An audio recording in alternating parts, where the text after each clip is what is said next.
This is your host, Danny, and this is a new episode from English Plus Podcast. Today's episode is our last episode of our very first series that I admit went on for too long, but I promise the next series is not going to last as long as this one. But today is the last episode of our series, 100 Events That Changed the History of the World, and we have events 91 to event 100. As for the events for today's episode, we're going to talk about the birth of 24-hour news. We're going to talk about AIDS becoming a globally feared disease. We're going to talk about the Soviet Union coming to an end, the World Wide Web and the Internet Revolution, the 9/11 tragedy, which starts the war on terror. We're going to talk about Facebook and social media, Katrina's destruction and climate change, the real estate crumbling causing the Great Recession of 2008, a humble Jesuit who was elected Pope, and finally, we will talk about Nobel Peace Prize awarded for youth advocacy. And of course, that is not the very last event that changed the world. Obviously, the very last event that changed the world, we can easily say it was COVID-19. But that is something you all know about. And this series is about history. So the last thing we're going to talk about, yes, it happened in 2014. And a lot of things happened from 2014. But I bet you know about these things. So are you interested? We're going to talk about all these events in today's episode. Stay tuned. And we will start with the very first event that happened in 1980, and that was the birth of 24-hour news.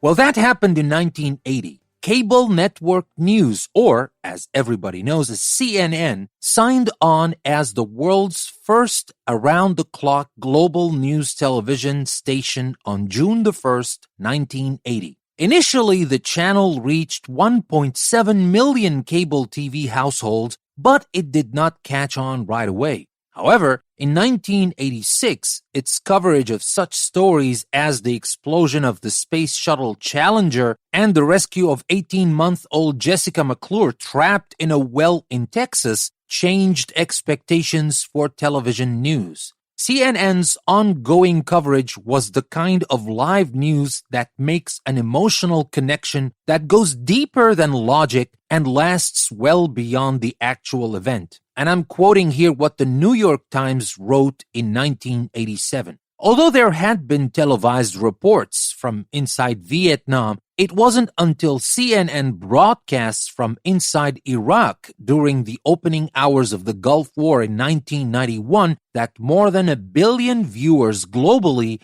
experienced war as it was actually happening. The riveting reports from the Al Rashid Hotel in Baghdad made television reporters Bernard Shaw, Peter Arnett, John Holliman, and Charles Jacko household names. The coverage also brought CNN much-needed legitimacy, pushing it past the big three American networks ABC, NBC, and CBS for the first time. Today, CNN is seen in more than 212 countries, and there are more than a dozen other 24-hour news broadcasts, some of which cover only weather, sports, or business on air. So that was our first event.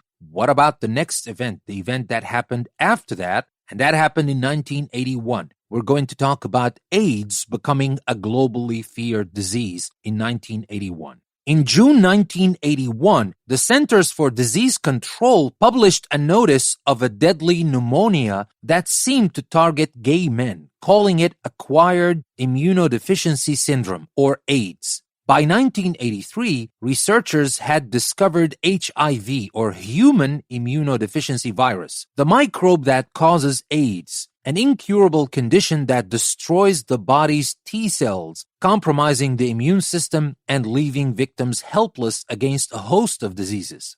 That same year, Belgian microbiologist Peter Piot realized that a similar illness was striking people of all genders in Africa, confirming that the virus can be contracted by anyone. Yet, the prevalence of AIDS in the gay community made it a medical issue with political dimensions. Gay rights advocates lobbied for more research funding and sex education. Even as heterosexual members of the AIDS community like NBA superstar Magic Johnson stepped forward, the stigma of AIDS as a gay disease held. As a result of antiretroviral medications like AZT, AIDS cases started to decline in the United States by the late 1990s. But AIDS began exploding in less developed nations. Sub-Saharan Africa, where HIV may have originated in chimpanzees, has some countries showing a close to 40% infection rate. President of South Africa, Thabo Mbeki's public denial of the virus in 2000 contributed to hundreds of thousands of unnecessary deaths. The epidemic has killed some 39 million people worldwide since 1981. And of course, this number is not a recent number. The number is a lot more. But today we can say that people have changed their idea about this disease,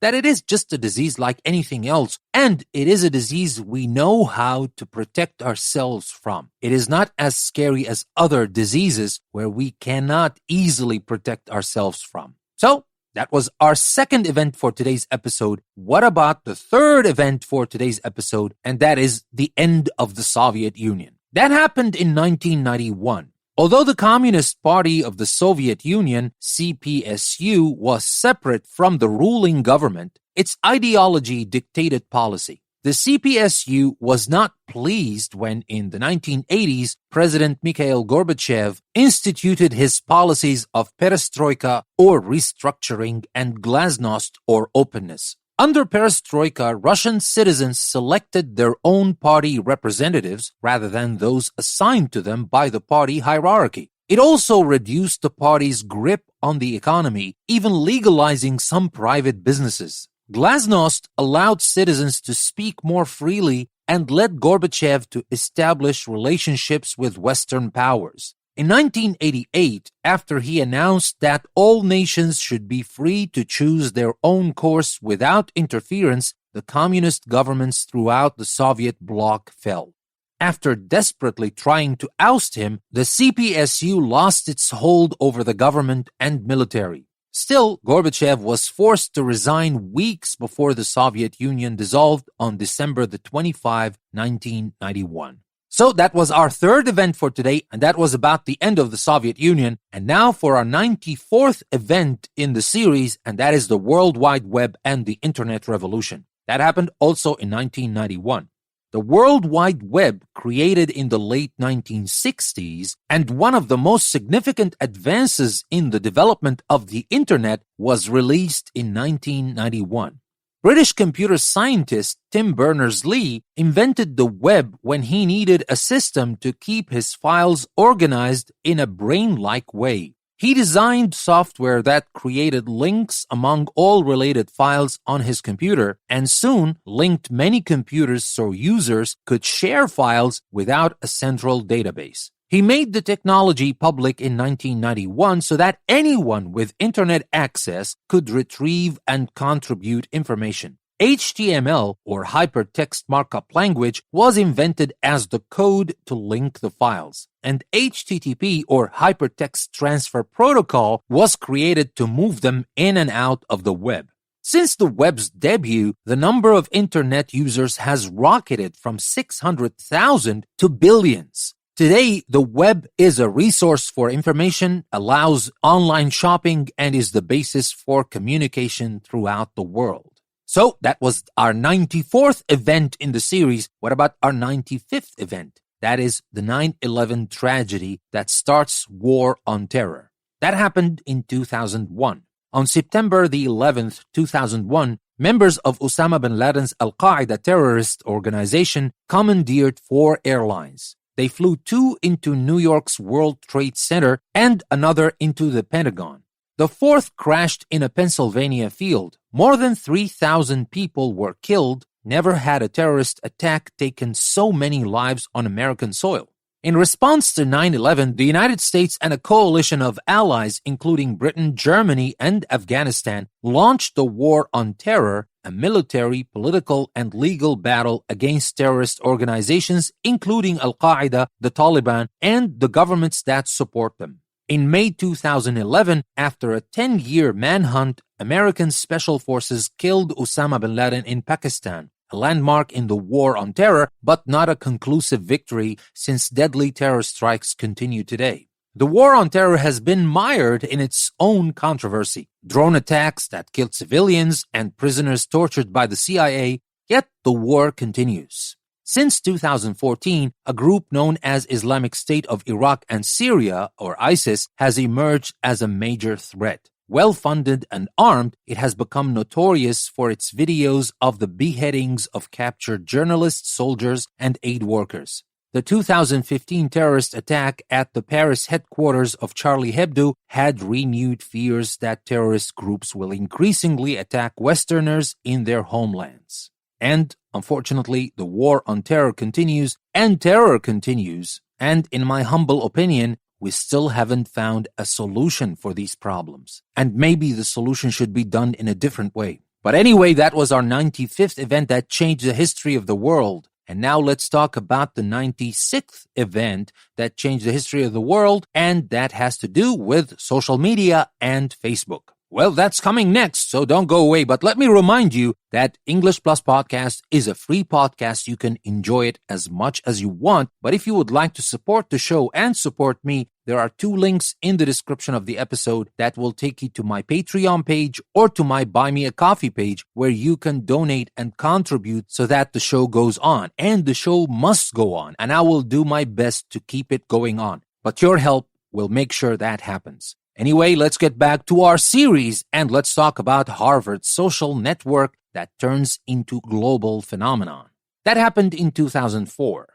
Mark Zuckerberg, who was born in 1984, was a student at Harvard University when he launched the Facebook in 2004 as an online social network for college students. A decade after it began, more than 1.35 billion people worldwide use Facebook, along with an ever-growing list of social media networks including Twitter, Pinterest, Instagram, and LinkedIn, which facilitate communication and connection across platforms. Along with keeping friends and family connected, social media has become a powerful agent of social change. In 2011, in the face of government censorship of traditional media during the Arab Spring, social media was an essential communication tool for participants in the uprisings. And I will have to say that is a little bit controversial, but I will quote what these activists say. They said, "We use Facebook to schedule the protests, Twitter to coordinate, and YouTube to tell the world." That was an announcement by an activist from Egypt.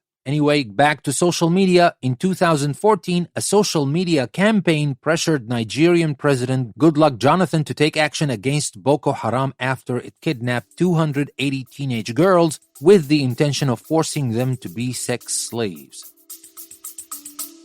Stay with us. We'll be right back.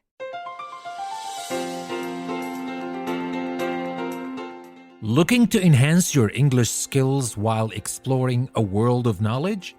Then English Plus Podcast website is just for you. Dive into diverse topics ranging from science to literature, history to business, and myths to modern insights. Each episode from our podcast or article from our magazine is a journey of learning and discovery, designed to not only improve your language skills, but also broaden your understanding of the world. Join us at English Plus Podcast, where language meets limitless learning. Tune in today and take your English to the next level. Visit EnglishPlusPodcast.com to start your journey. English Plus Podcast, language, learning, enlightenment. Never stop learning with English Plus.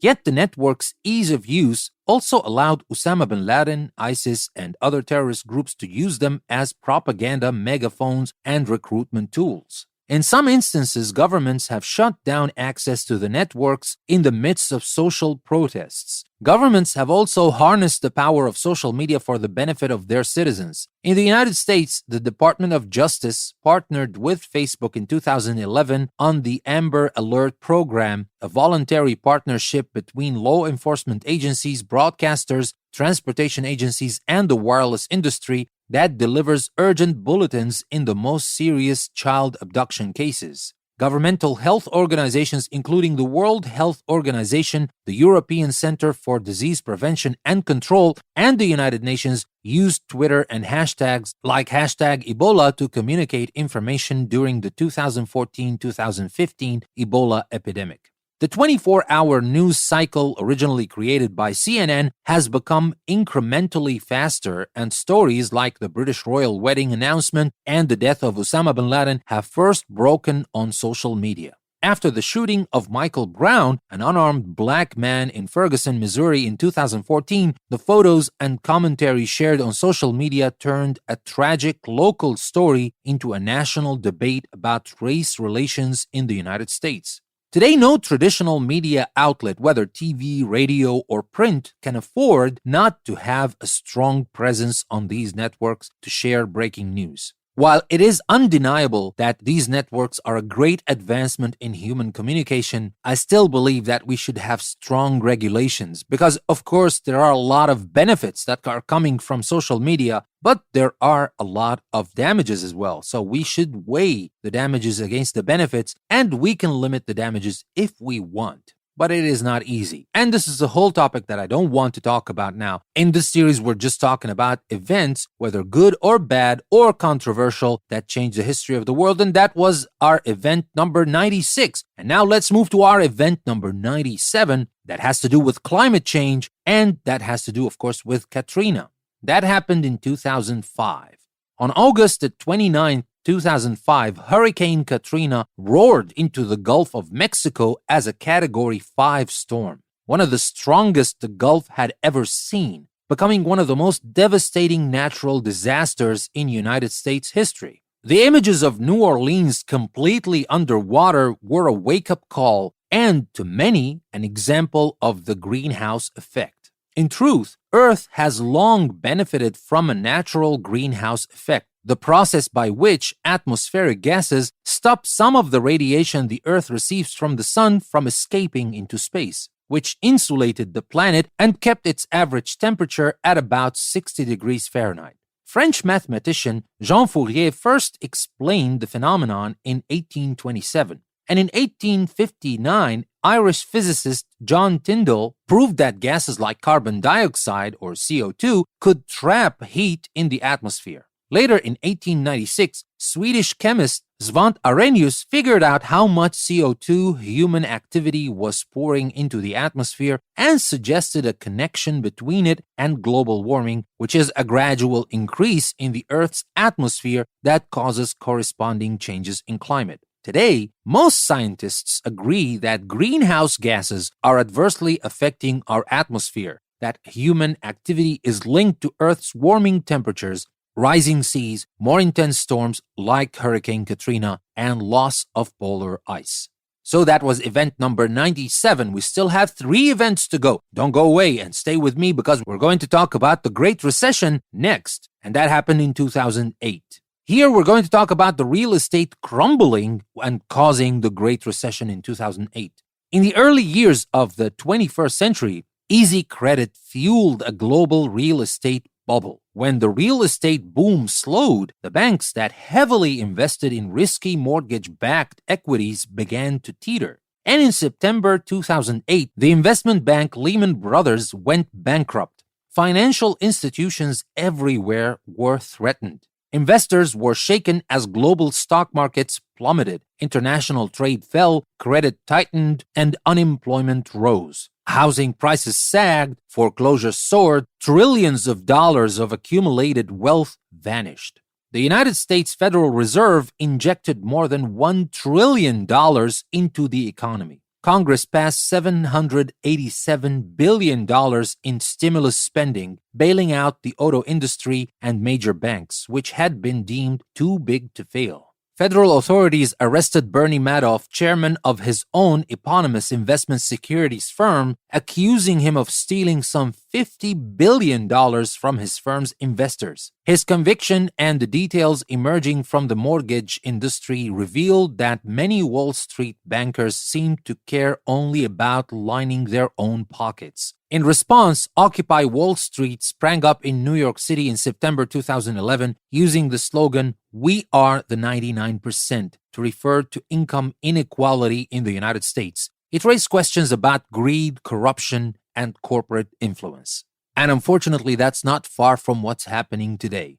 But again, we're just here to talk about events that change the history of the world, and we still have 2 more events to go. And the next one has to do with the Pope.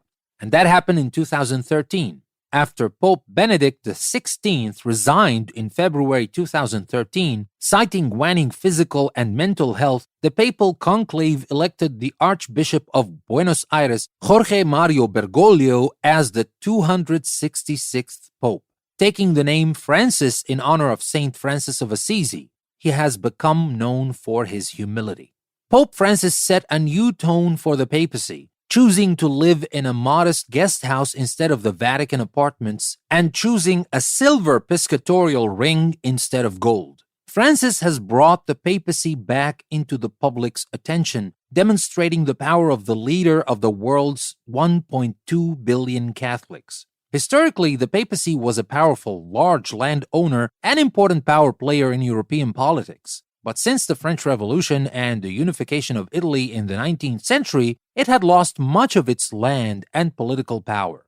In 1929, Vatican City became the world's smallest independent state. Although the first pope from the Americas has not reversed any of the church's positions on abortion or gay marriage, he is welcoming all people into its fold. In July 2014, he announced that Catholic bishops will be held accountable for failing to protect children from sexual abuse. Francis has also promoted Catholics from non-European countries, making the halls of the Vatican more closely reflect the reality of the Catholic world. And now we come to our final event in the series, and that has to do with Nobel Prize, and the Nobel Prize being awarded for youth advocacy. That happened in 2014. In November 2014, the Nobel Committee awarded its Peace Prize jointly to Kailash Satyarthi and Malala Yousafzai for their struggle against the suppression of children and young people and for the right of all children to education. Satyarthi from India has spent nearly 35 years advocating against child labor and human trafficking. In 1980, he started the Bakan Bakau Andolan, or Save the Children movement, credited for protecting the rights of more than 83,000 children across 144 countries. His work was key to the International Labor Organization's adoption of Convention 182, which bans the trafficking of children, forced labor, and their commercial sexual exploitation. At 17 years old, Yousafzai became the youngest recipient of a Nobel Prize. Her advocacy began in 2012 after she was shot in the head by a Taliban soldier for attending school and voicing her support for women's rights to education. She chronicled her story of growing up under Taliban rule in Pakistan in her memoir, I Am Malala. Since its publication, she has created an international movement for education for women that led to the passage of her country's first Rights to Education Bill in 2013. These heroes are helping to improve the lives of 70 million children being denied an education and 150 million children engaged in child labor around the globe. Their efforts are ensuring a much better tomorrow for all.